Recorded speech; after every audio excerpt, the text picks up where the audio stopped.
Hezbollah is an actual force of it is of significance. So Israel would be it's well equipped. Yeah, Israel would be in a hard place. I think to answer your question, I see Iran continuing to play this smartly, where they don't get themselves directly involved, and they don't need to be directly involved. They've shown great restraint so far, or at least we interpret it as restraint because they're using like patience as a strategic tool in crafting whatever their next step is.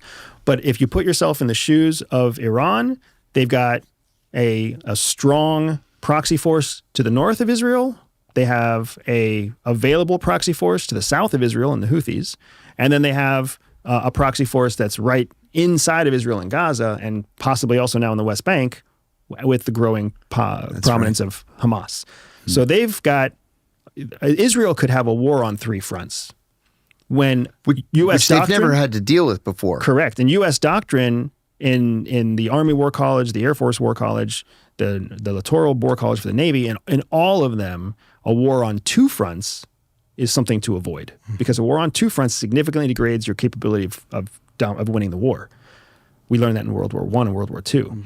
So Israel's at a place where Netanyahu's policies have driven them to a point where all of their pre-existing enemies now have all the reason in the world to continue going, to ramp up and escalate further. And who are the two guys who just got killed? One was a leader of Hezbollah who led the aerial raids that killed the 12 youth. And then the other was a political leader for Hamas who was actually in Tehran. So Israel launched an attack into sovereign Iran, into the capital city. And listen to how crazy this is. We're talking about Ismail Haniyeh, who was the head of Hamas's political bureau, resident in Doha. He was the lead ceasefire negotiator. Yeah. Right. So this is the guy that's participating in all these meetings. The crazy thing here is he went to Tehran to attend President Pezeshkian, I always get his name wrong, President Masoud Pezeshkian's inauguration, right? And that's an opposition president. That's a president. That's an opposition president, a reformist president who said, hey, you know what? We should have talks with the United States. Like this is, Iran took a very weird right turn. I didn't predict it. I didn't see it happening. No, I thought for sure Jalili would win that race, and he got killed. You know, Pezeshkian walloped him. Anyway, the first reports on Haniyeh's killing were that the Israelis had launched a missile at the guest house that he stayed in. And I even said on the show, that would require violating Jordanian airspace and Iraqi airspace, or Jordanian airspace and Saudi airspace twice, right? Getting in and getting out, yeah. That didn't make any sense to me. And then they said, day before yesterday, actually, no. They put a bomb in the house in April because they knew that he stayed in the same house, serious security problem. Yeah. Stayed in the same house every time he'd go to Iran, and they just waited for him to go. And then they blew it up remotely. But this goes to the Israeli ability to violate Iranian sovereignty in any way they want. They kill Iranian scientists. They'll do car bombs. They do close-in hits. They have a whole network in Iran that we can only fantasize about. And it's taken years and years to build. I want to say one other thing, too. Back in, what was it, March or April, the Israelis bombed the Iranian consulate in Damascus and killed 2 Iranian generals. Yes. Major violation of, international law, but the Israelis don't care about stuff like that. Anyway, the Iranians responded, again, with great restraint. They launched 600 drones, but they told the United States in advance, we're going to send these 600 drones. And then they called in the Jordanian ambassador and said, we're going to fly these 600 drones over your airspace. So it took 6 hours for those drones to cross over. So everybody is like sitting like this, waiting for the drones to come. Right. So the British scattered their jets from bases in Jordan. We scattered our jets. The Israelis scattered their jets and shot down all but 7. Okay? So 7 hit the ground, and there's a little bit of minor damage here and there. And everybody's like, oh, that was the response. No big deal. It was actually a very big deal, because it showed the Iranians that the Iron Dome isn't so great as the Israelis say that it is. They were able to get 7 drones through. Now, what if those drones had been carrying BW or CW, right? Or big bombs? Chemical weapons, biological I'm sorry. weapons. Yes, biological weapons, chemical weapons. It would be unprecedented in history. So the Israelis think they're so smart and so good that they got away with killing 2 generals who just were replaced the next day. Right. And the world thinks that Israel is so powerful because of their reach. Look how safe they are. They reached into Syria and killed these guys. They reach into Iran and kill that guy. They bomb Lebanon and kill this guy. It's not as great as they think it is. Meanwhile, Iran is finding a way to learn more about its enemy without actually killing Iranians. Exactly. Because it's a bunch of extremist proxy people who are actually taking the fall. What do you think of these rumors this week that it was the MEK that did it on the Mujahideen Khalq, which is it's a cult actually, but it was originally a communist opposition group during the Shah's time that assassinated an American ambassador, kidnapped an American 4-star general. And then all of a sudden we decided, they're not so bad after all. And then they hired Rudy Giuliani to represent them in Washington. And they were feted by the Clinton administration. And, Miriam Rajavi, the head of it, her husband was the founder. And he just kind of disappeared one day. And everybody said, she killed him and buried him in Iraq. Now she's the head of it. And now she's in Washington. She's in Paris. They have big dinners for her on Capitol Hill. And the rumor is that it was the MEK, since they're already in Iran, that actually planted the bomb. Well, that's interesting. I hadn't heard that before. I heard that just this week. So there's just, Russia's invasion of Ukraine did a number of things I think people don't realize. It highlighted Russia's inadequacy to carry out a land campaign. You can say that again. Right? But it also highlighted that we don't really know the capabilities of any country that's out there.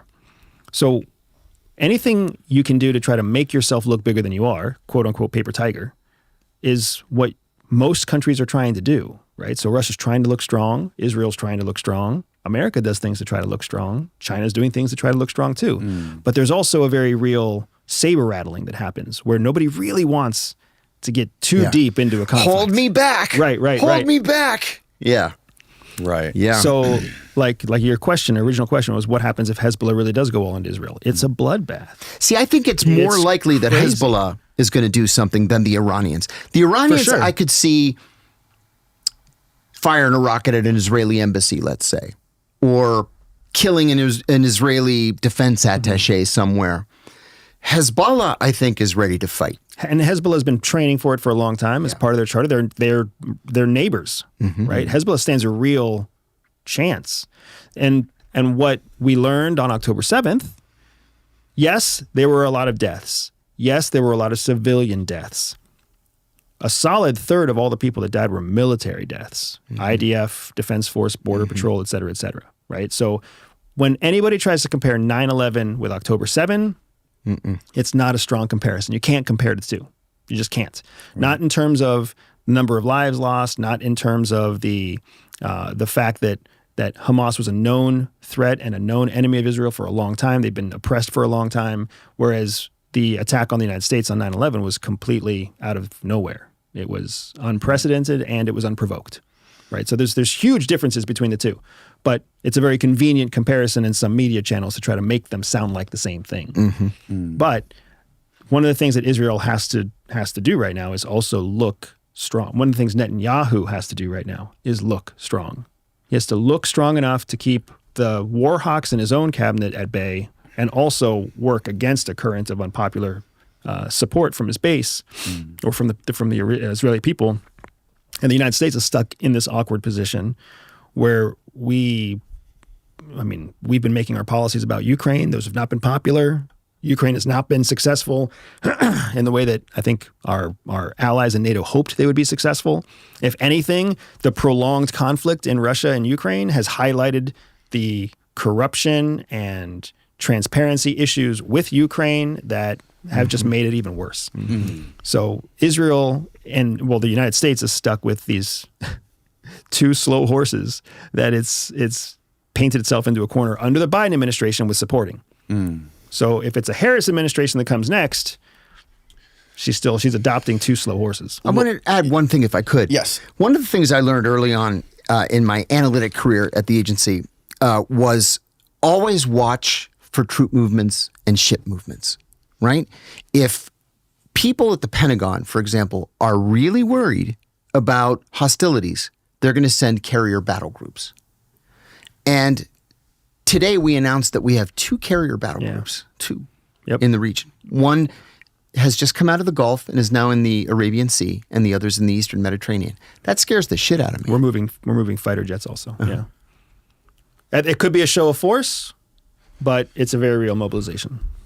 When Iraq invaded Kuwait, I remember one of the analysts saying that this was going to be tough for us because the Persian Gulf was too shallow for an aircraft carrier. We had never sent one into the Persian Gulf, ever, right? It was just too shallow.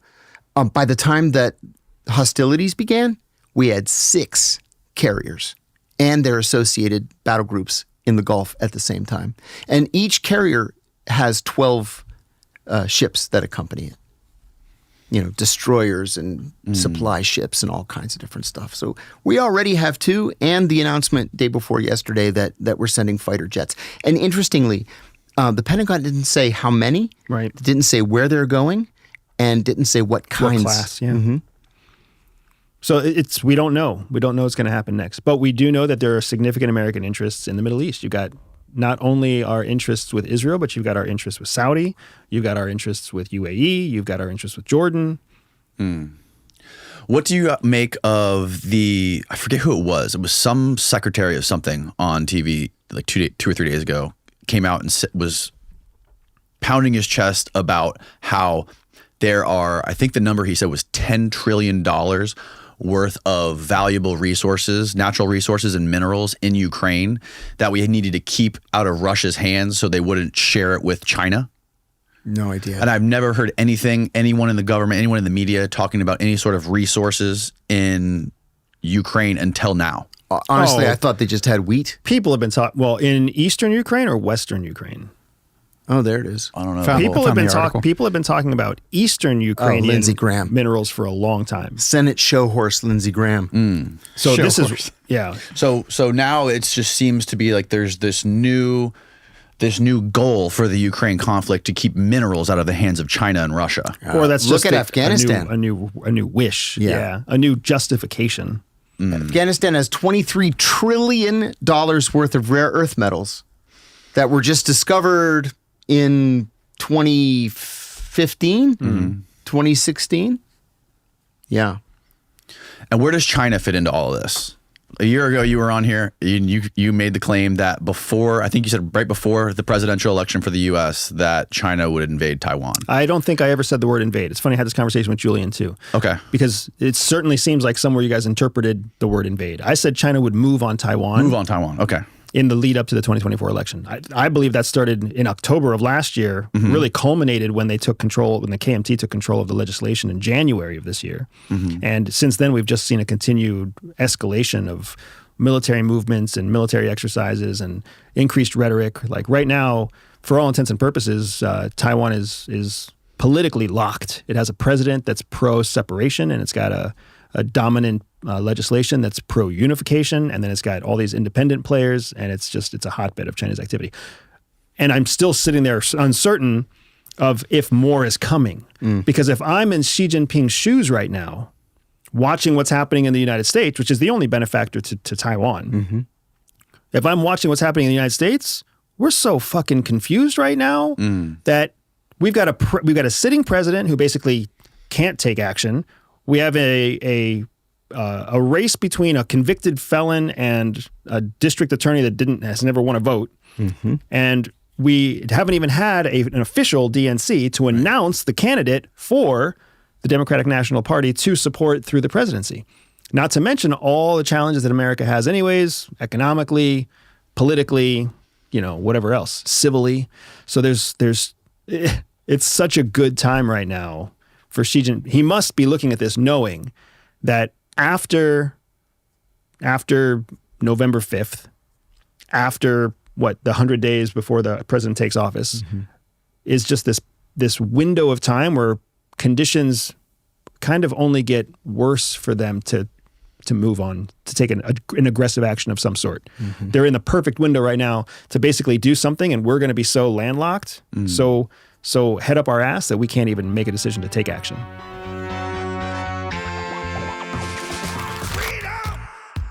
So fresh, so